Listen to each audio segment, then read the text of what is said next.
Buenas, empezamos con la clase número 1, generación de electricidad. Un generador es una máquina que al girar mecánicamente el eje puede producir electricidad.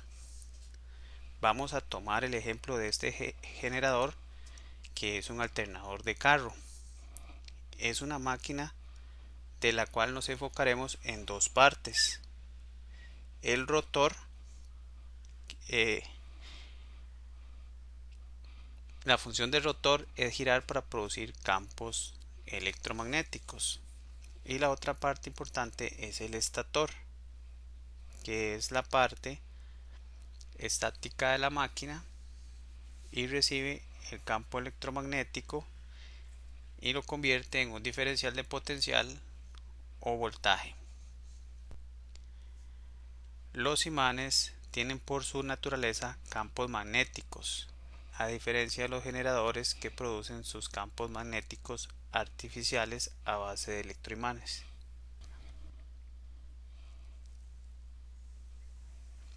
Las represas son utilizadas para almacenar energía potencial en forma de agua y utilizarla para mover la máquina generadora.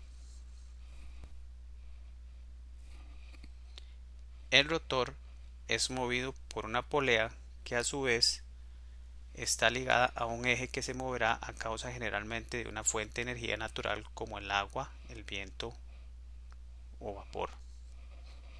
La salida de electricidad es por la parte estática de la máquina llamada estator.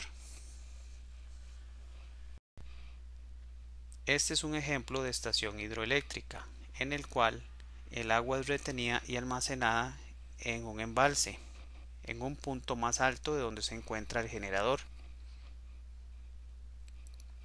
El agua llega al generador por medio de una tubería colocada exactamente en una turbina que hará girar el rotor a su vez, y este rotor es un electroimán. Como mencioné anteriormente, un rotor con un electroimán gira dentro de una carcasa que contiene dos o más arrollados de alambre, llamados bobinas. Estas son encargadas de captar el magnetismo o los campos electromagnéticos para producir la corriente eléctrica que se utilizará. Observemos el sentido de las flechas, que en un momento están en dirección hacia adelante y en otro momento en dirección hacia atrás. Ahora vamos a observar el paso a paso de la generación de energía hasta el consumo de las industrias y los hogares. Como primer paso tenemos una estación generadora impulsada por algún tipo de energía que puede ser renovable como el agua o el viento, o no renovable como el combustible. Esta energía generada debe ser transportada a largas distancias y en torres generalmente de metal y de mucha altura. Para elevar el voltaje se necesita o se utiliza un transformador de potencia. Para poder elevar el voltaje y ser transmitido la larga distancia. Ya en la ciudad se utiliza otro transformador para distribución de ese voltaje por la ciudad, y este voltaje es el que vemos generalmente en los tendidos eléctricos que van en los postes que se encuentran en las calles. Pero en esas calles y en esos postes también tenemos otro transformador que reduce el voltaje a 120 240 para ser ya utilizado con más seguridad en la industria y en los hogares. En esto podemos observar los mismos pasos de la anterior diapositiva, en la cual tenemos el generador, un transformador que va a elevar ese voltaje y lo llevará a largas distancias para llegar a la ciudad. En la ciudad tenemos otro transformador que ahora más bien reducirá el voltaje para hacerlo llegar a los hogares y distribuirlo por todas las ciudades. Y por último, los transformadores que tenemos en los postes son para reducir aún más el voltaje y trabajar con un voltaje seguro donde se vaya a consumir.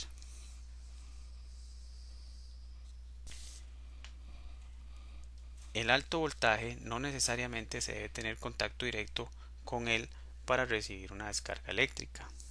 Los campos electromagnéticos son tan grandes que pueden alcanzar distancias de hasta 1 metro.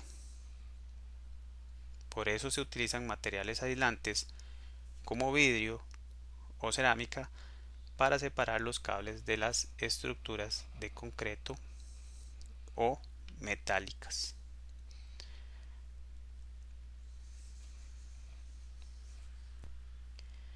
Hay dos tipos de transformadores. Está el transformador de potencia, que son los dos primeros transformadores en el diagrama que vimos, y el transformador de los postes, que es este redondito que tenemos por acá. Acá podemos ver los aisladores, estos que parecen tubitos de color café. Esto evita que el campo electromagnético llegue a tocar la parte metálica y haya un cortocircuito. Están diseñados por lo menos para que a la mitad, ¿verdad?, esté llegando el campo magnético, y estos son cables de alto voltaje, son cables aéreos, ¿verdad? Y por eso ocupan de ese aislamiento. Si fueran subterráneos, ellos ya vienen con un aislamiento de plástico especial. Pero en el caso de los transformadores que trabajan con cables aéreos, debemos usar ese tipo de aisladores. Los transformadores tienen bobinas o inductores. Los inductores o bobinas son el componente principal de los transformadores. El transformador, como lo podemos ver ahí, tiene dos bobinas llamadas primarias y secundarias, en las cuales vamos a ingresar un voltaje V1. Si es elevador, ingresará un voltaje de 100, por ejemplo, y en la parte de la bobina secundaria podría salir el voltaje elevado. Pongamos que al doble serían 200 voltios que podrían salir de este V2. O podría ser al contrario, ingresar los 12 voltios en el V1 y salir los 100 voltios en el V2. Y así estaríamos cumpliendo la función de un transformador elevador o reductor. Este es un transformador monofásico, o sea, una sola fase de entrada, y si tuviera tres fases de entrada tendría que tener tres bobinas de entrada y tres bobinas de salida.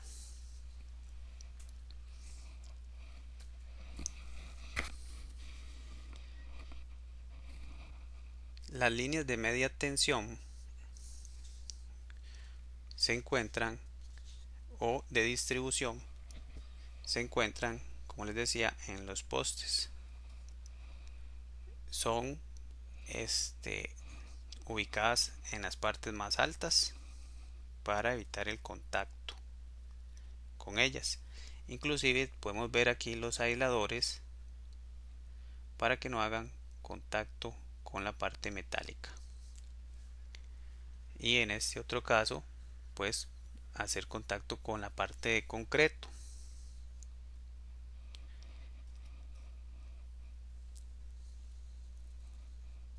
De ellas bajan cables a los transformadores para realizar la última reducción de voltaje de 120 a 240.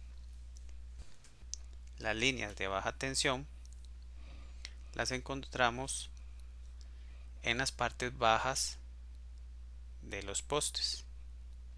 Tiene apariencia de 3 cables y se extienden de poste a poste, como les dije anteriormente.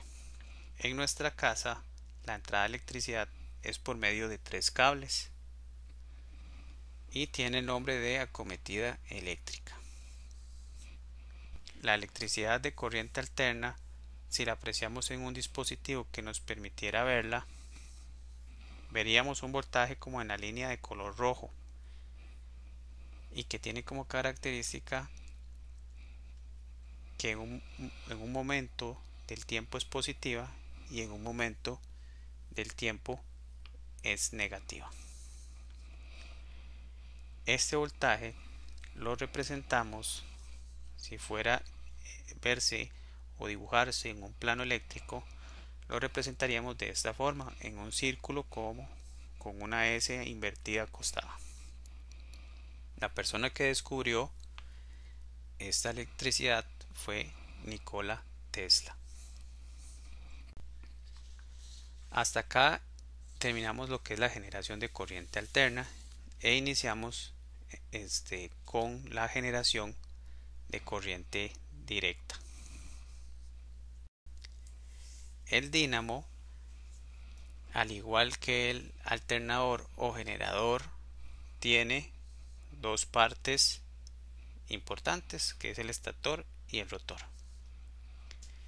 Dínamo es el nombre que sería la máquina generadora de corriente directa.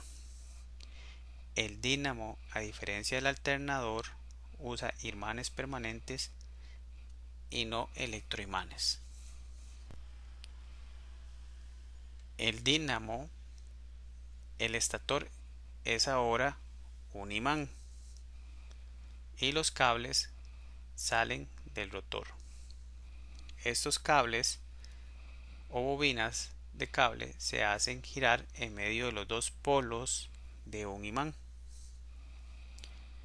Hace unos años se utilizaba dínamos pegados a las ruedas de la bicicleta para generar iluminación. La rueda de la bicicleta giraba el imán dentro del rotor y el campo magnético era inducido en las bobinas y provocaba la diferencia de potencial o voltaje en la bombilla. Los generadores de corriente directa como el dínamo y las baterías tienen un flujo de intensidad en un solo sentido, de negativo a positivo. La batería, al igual que el dínamo, pero por efecto químico, produce una corriente que lleva una sola trayectoria. La electricidad de corriente directa, si la apreciamos en un dispositivo que nos permitiera verla, veríamos el voltaje como una línea de color rojo y que tiene como característica un movimiento constante y horizontal con respecto al eje del tiempo. Este voltaje lo representamos con el símbolo de una línea horizontal continua y una línea discontinua paralela a ella. La persona que descubre este tipo de energía fue Thomas Edison. Hasta acá terminamos la generación de corriente directa e iniciamos con la fuente de poder. La fuente de poder son dispositivos que transforman la energía de corriente alterna a corriente directa. Este dispositivo lo encontramos en cargadores de celular, computadoras de escritorio, laptops, parlantes, radios, televisores, entre otros. Y su característica es de tener un enchufe de 120 voltios y este enchufe es el que inicia la conversión de la energía de corriente directa a corriente alterna. Los dispositivos eléctricos, o como yo los llamo, no inteligentes, los diferenciamos por tener un enchufe de 120 voltios, pero tienen un solo accionamiento y una sola función. Ahora vamos a estudiar lo básico de una fuente de poder. Lo básico o el diagrama básico de una fuente de poder es la que tenemos a continuación. Son conectados a 120 voltios y esos 120 voltios llegan a una tarjeta electrónica donde vamos a encontrar todos esos componentes unidos. El componente principal o inicial es el transformador, que es el encargado de pasar de 120 a 12 voltios. Esos 12 voltios aún siguen siendo corriente alterna, por lo que pasan por unos diodos rectificadores que cortan la onda en la parte negativa y solo dejan pasar la parte positiva, los semiciclos de la parte positiva. Cuando llegan al capacitor, esos ciclos son aún más filtrados y el capacitor entrega un voltaje llamado rizo, un voltaje ya más filtrado. Y el estabilizador es el encargado de terminar de rectificar ese voltaje y así obtener una línea totalmente directa de voltaje. Bueno, hasta acá terminamos la clase 1 de generación de corriente alterna, corriente directa y las fuentes de poder.